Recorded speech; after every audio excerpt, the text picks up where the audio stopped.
What up, folks? It's Tim again, aka Chicago in the corner. Today we asked the question, can we afford a $15 an hour minimum wage? As you know, there is a bill that just cleared Congress approving a $15 an hour minimum wage, and now it's heading to the Senate where it is expected to fail. Senate is 50-50. You got it's up to Kamala Harris to pass the 51st vote, and that would make it a Democratic Senate. However, there are Democratic senators that have to look out for their constituents, and not all of them are in favor of increasing the minimum wage. So it is expected to fail in the Senate. We're going to ask the question, can we afford it? But before we ask that, as you know, I'm going to ask that you like, comment, help the channel out, and subscribe. Go ahead and click that subscribe button so you get the notifications when I go ahead and drop these gems. I would greatly appreciate that. Now, when we mention increasing the minimum wage, the first thing comes to mind is burger flipper jobs. You know, a kid flipping burgers all day does not deserve to make 15 bucks an hour. It's not meant to be a livable wage or a livable job, so to speak. First of all, let's just be real. There's a lot of jobs that require full-grown adults, and they don't pay, and it does not pay 15 bucks an hour. Whether it's a school bus driver, there are paramedics that do not make 15 bucks an hour. Certified nursing assistants, aka CNAs, also known as CNAs, they do not make 15 bucks an hour. And these are jobs that require some skills or another. I mean, obviously, being a school bus driver, you're going to need a commercial driver's license. CNA, you're going to need CPR training and different things like that. And if you're a paramedic, who knows what you may need. And that could be security guards and things like that. So these are not burger flipper jobs for some 15, 16-year-old. These are jobs that require a full-grown adult. And some of these jobs are requiring you to work second and third shift. So you're not going to be looking at a 15-year-old that's working at 3 a.m., which could be a security guard, for instance. And security guards often do not make 15 bucks an hour. So let's get off the burger flipper theory, because there's a lot of jobs that, like I said, require full-grown adults and have things like mandatory overtime and all kinds of crazy stuff. Working holidays, that's not for a teenage burger flipper.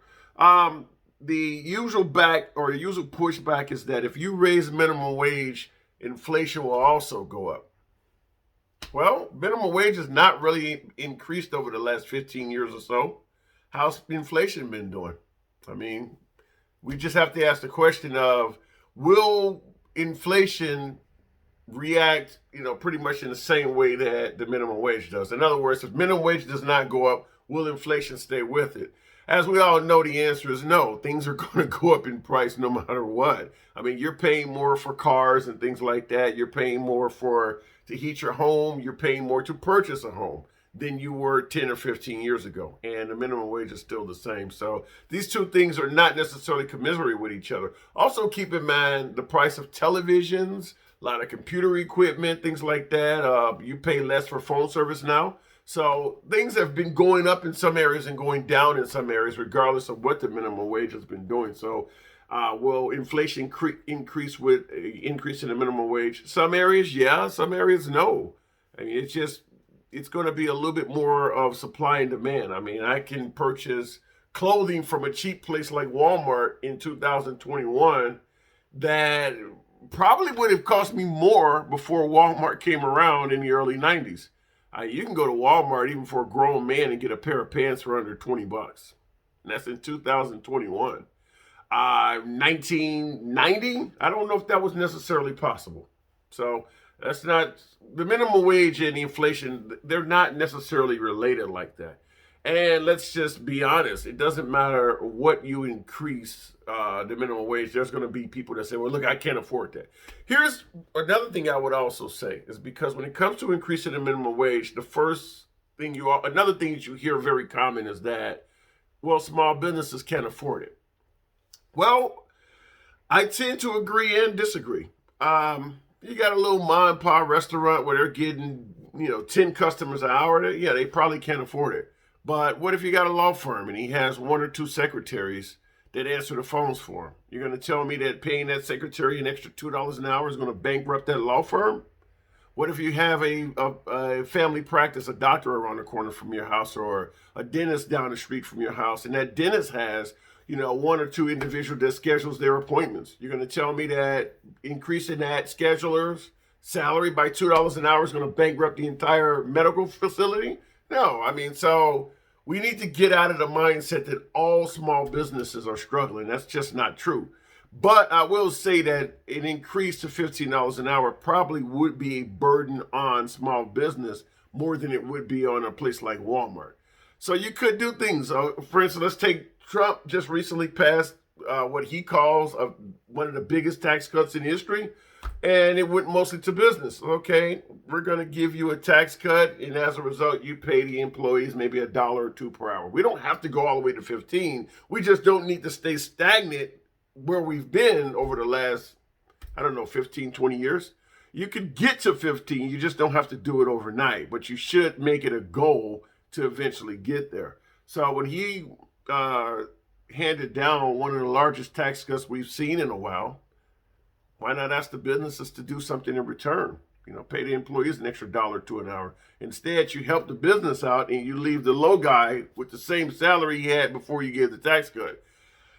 I don't like that, but a lot of people did. But yeah, I would say that another thing we could do is offer certain benefits to small businesses that might not be able to afford it. Give them discounts on property taxes. There's all types of taxes you pay to own a business or to operate a business.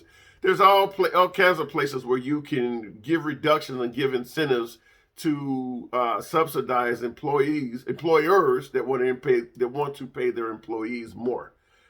The end goal is, I'm just trying to get out of the mindset that we should do nothing about it at all. There are things we could sit down and talk about to make this possible. Do we want to go to $15 an hour right away? Yeah, on the left, we definitely do. But you could always say $1 an hour increase for the next 5 years until we get there, or 50 cents an hour for the next 10 years until we get there. The end goal is we're trying now. Right now, we're not doing anything. We're just saying keep it the same no matter what. So I would say we need to get out of that. Also, let's keep in mind, there are some businesses out there that are doing this and making it work. Costco raised their minimum wage to $16 an hour, 1-6. Is Costco going to go out of business? Target stores are paying $15 an hour, and there's a lot of other stores. I believe Trader Joe's, and there's several other well-known stores that have raised their minimum wage up to the level we're seeking. But then you got people like Walmart who are saying that they cannot do it. This seems baffling to me because Walmart is known for getting rid of all types of tellers for these automated machines. So you've reduced your workforce and you're saying you still can't pay?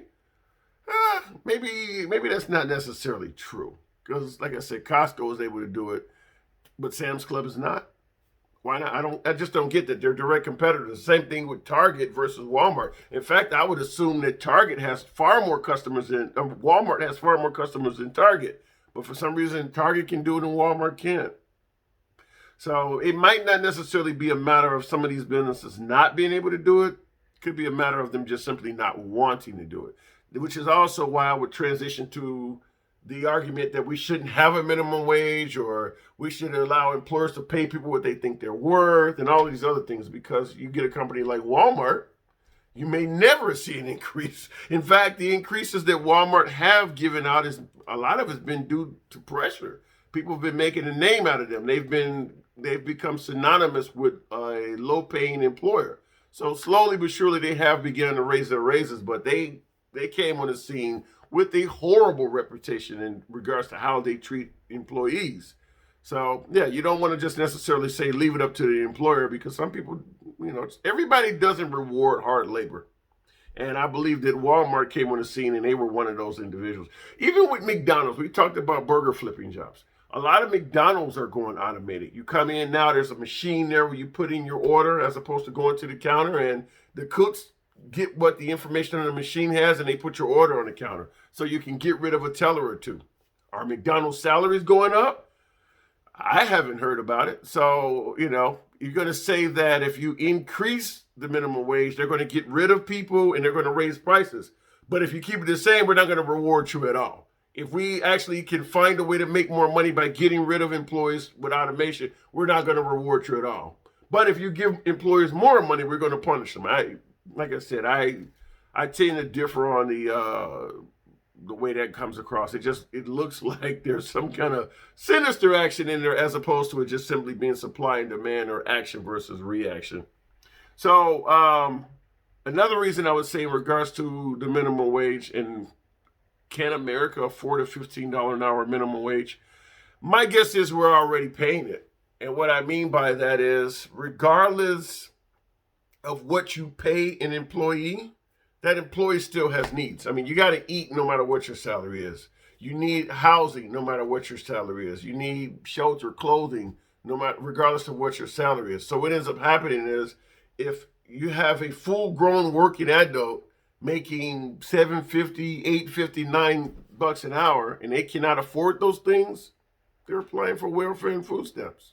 So you as a taxpayer, you may not be in favor of a $15 an hour minimum wage, but you are paying it in the form of subsidizing those low salaries that you're okay with. So you may have a whole warehouse full of people making $8 an hour, but on the first of the month, they're not getting extra money from their employer. They're getting it from you as a taxpayer because they're getting food stamps and things like that. Once your salary falls under a certain bracket, you're going to qualify for all these other things. So you're paying it whether you want to pay it or not. You're allowing that employer to pay shit, and you as a taxpayer, you're subsidizing that. Why not just make him take care of his people so you don't have to? Think about that. So can we afford it? Like I said, we already afford it. And last but not least, in addition to people saying that it will affect the cost of inflation and things like that, it affects everyone. If they are able to implement a $15 an hour minimum wage, chances are, even if you're making more than $15 an hour, it is going to affect you in your salary. It's just going to make a lot more jobs competitive. It's going to make a lot more jobs. People are not going to want it. Either you're not going to want a certain position because of the pay change, or you're going to want it. Whatever you're making it. Okay, here's a good example. You ever heard of trickle down economics? Whereas you put a certain amount of money in businesses, investors, you put a certain amount of money in their hands, it tends to trickle down to those who are below. Well, why wouldn't trickle up work? I mean, if you're putting money into in the hands of people making $7, $8 an hour and turning that into $15 an hour, and you're out there making $25 an hour, what would make you think it wouldn't trickle up to you? You believe the rich guy is going to trickle down money to you at your $25 an hour, but it's not going to come from below? That doesn't make sense. So I absolutely believe that it could work the other way. Your salary would eventually increase. You're going to lose some jobs. There's no doubt about that. But at the same time, there are certain businesses that are clearly profitable and clearly making it work. And we could go into CEO salaries and things like that are dragging us along. But I'm going to end it. I don't want to get too long. We just wanted to make this one under 15 minutes. But I would love to hear from you in the comments. Most of my audience is right-wing, so I'm going to assume that everybody disagrees with this. Even the right-wingers making $9 an hour are like, shit, I don't need $15 an hour. I don't need health care. I can do it. I can pull myself up by my bootstraps. I want to hear from you guys in the comments. We can hash it out. I think you guys are kind of outrageous on this one, but tell me where I'm wrong. Tell me where it is actually feasible to continue paying people what we're paying them now, and why that's a good thing. And if you believe that there should not be a minimum wage at all, I'd love to hear from you. Once again, like, comment, subscribe. We'll talk about it in the comments.